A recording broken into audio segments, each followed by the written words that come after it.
एक बड़ी पुरानी कहावत है, कहते हैं कर्महीन जब होत है सबहु होत है बाम, छाँव जान जहाँ बैठते वहाँ होत है घाम। कुछ ऐसा ही सीन इस वक्त होता हुआ दिख रहा है पाकिस्तान के अंदर। क्या भारत ने इमरान खान को कस्टडी में लेने के लिए चिट्ठी भेजी थी? अब ये कौन सी बात हो गई? वहीं दूसरी तरफ क्या जनरल मुनीर के साथ नए खेल शुरू हो गए हैं और पाकिस्तान एक अजीब हालात में पहुंच गया है। इन सब के बीच में श्रीलंका में राहत सामग्री भेजकर कैसे फंस गया है पाकिस्तान। जानेंगे जियो पॉलिटिक्स में क्या कुछ चल रहा है। हमेशा की तरह वर्ल्ड मिरर के इस एपिसोड में जानने को मिलेगा बहुत कुछ। पाकिस्तान इस वक्त जिस तरीके की परेशानियों से घिरा हुआ है ना, वैसा कोई भी देश नहीं घिरा होगा। इस वक्त राजनीतिक, आर्थिक, हर तरह की अस्थिरता देखने को मिल रही है। इस बीच कुछ अच्छा भी करने जाता है तो कुछ बुरा ही हो जाता है। सबसे पहली चीज तो इमरान खान, इनको लेकर अनिश्चितता अभी भी बनी हुई है। अब इनके बेटे क्या कह रहे हैं, स्क्रीन पर आर्टिकल देखिए कि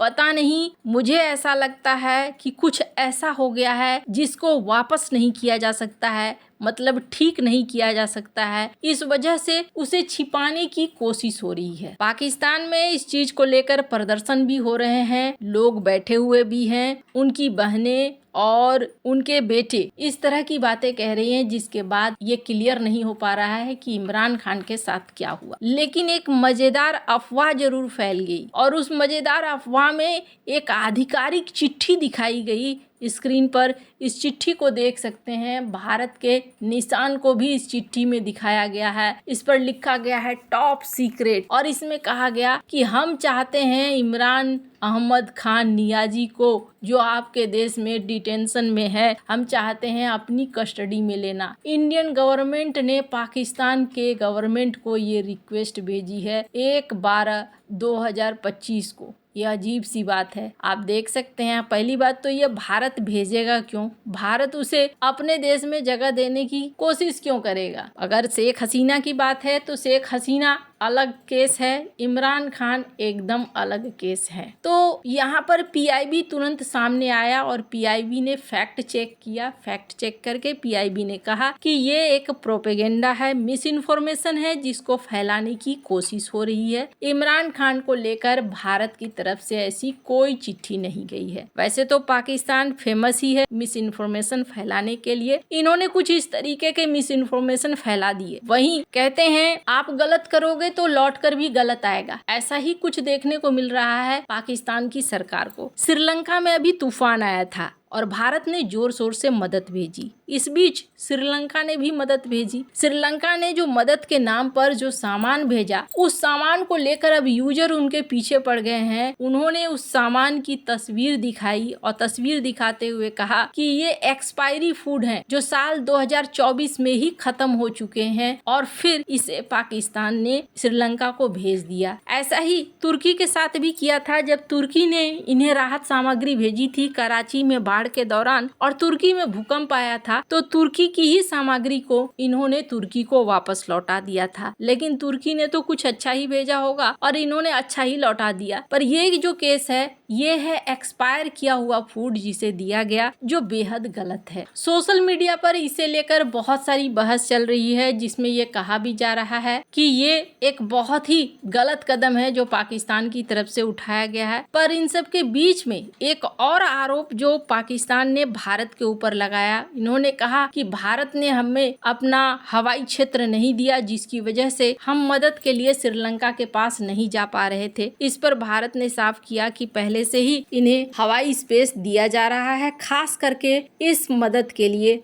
आप जाइए और मदद कीजिए। यहाँ पाकिस्तान को चारों तरफ से इस मामले में भी खिंचाई देखने को मिली है। पर अब सबसे बड़ी बात यह है कि असीम मुनीर के केस के साथ क्या हो रहा है। स्क्रीन पे ना एक ट्वीट देख रहे हैं आप। इस ट्वीट में लंबी चौड़ी बातें बता दी गई है, क्या हो सकता है पाकिस्तान के अंदर। जो थ्योरी है वो किस तरीके से चल रहा है, अभी अगर आप देखेंगे, असीम मुनीर एक ट्रेंडिंग टॉपिक बने हुए हैं और इस बीच सवाल आ रहा है कि आखिर क्या होगा। हुसैन नदीम नाम के एक शख्स हैं, काफी पॉपुलर है पाकिस्तान में। इन्होंने क्या लिखा है? इन्होंने लिखा है कि कहानी शुरू हो गई है। वैसे आपको बता दूं, आदिल राजा इन्होंने भी असीम मुनीर को लेकर कहा है कि चूंकि जब नोटिफिकेशन जारी करना था तब नोटिफिकेशन जारी नहीं किया शहबाज शरीफ ने और वो लंदन निकल गए, लेकिन लंदन से आए हैं तो क्या हुआ है उस पर बात करने से पहले मैं आपको बता दूं, असीम मुनीर को CDF नहीं बनाना चाहते हैं शहबाज, ऐसा कहा जा रहा है। पाकिस्तान के संविधान संशोधन ने भले ही असीम मुनीर के CDF बनने का रास्ता साफ कर दिया है, लेकिन शरीफ परिवार उन्हें इस पद पर नहीं देखना चाहता है। उनकी नियुक्ति के फैसले को पहले ही कई बार टाला जा चुका है। अब शहबाज शरीफ के लाहौर जाने में देरी हो रही है। दरअसल देश के प्रधानमंत्री लंदन दौरे से लौटने के बाद इस बात की चर्चा थी कि वो सीधे पहुंचेंगे इस्लामाबाद यानी राजधानी मंगलवार 2 दिसंबर को, लेकिन वो इस्लामाबाद न जाके लाहौर चले गए। उनका प्लेन लाहौर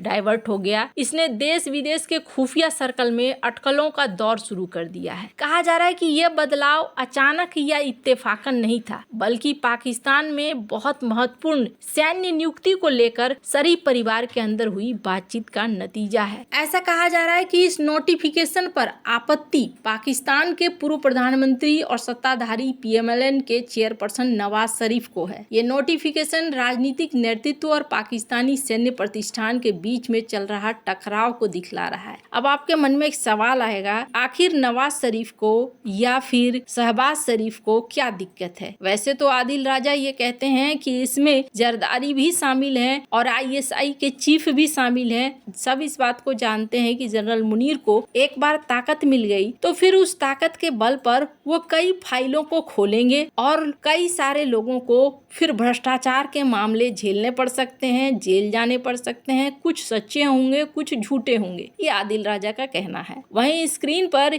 ये जो शख्स देख रहे हैं हुसैन, उनका कहना है कि अब आगे 4 चीजें हो सकती है। पहली चीज ये हो सकता है कि शहबाज शरीफ कुछ न करें, आ चुके हैं नोटिफिकेशन जारी कर दें, मामला ठंडा हो जाएगा। दूसरी चीज ये हो सकती है कि शहबाज शरीफ नोटिफिकेशन जारी न करें और इसके बाद मुनीर भी कुछ न करें, वो रिटायर हो चुके हैं, तो मामला यहाँ पर मुनीर के लिए चैप्टर क्लोज हो जाएगा और नया चैप्टर क्लोज हो जाएगा। तीसरा उन्होंने कहा कि हो सकता है शहबाज शरीफ किसी और को घोषित कर दें उस पोजीशन के लिए जो उनका विश्वासी है। और चौथा हो सकता है कि जनरल मुनीर यहाँ तख्ता पलट कर दें और कहीं अमेरिका का सपोर्ट हो जाए। यहाँ पर ये 4 पॉइंट ये कह रहे हैं कि ये सारी चीजें हो सकती हैं। आने वाले कुछ दिन बहुत ही ज्यादा महत्वपूर्ण होंगे। एक बात तो है कि CDF का पोजीशन मतलब पाकिस्तान का सबसे ज्यादा ताकतवर इंसान फिर जनरल मुनीर बन जाएंगे। अब जनरल मुनीर आगे क्या फैसला लेंगे वो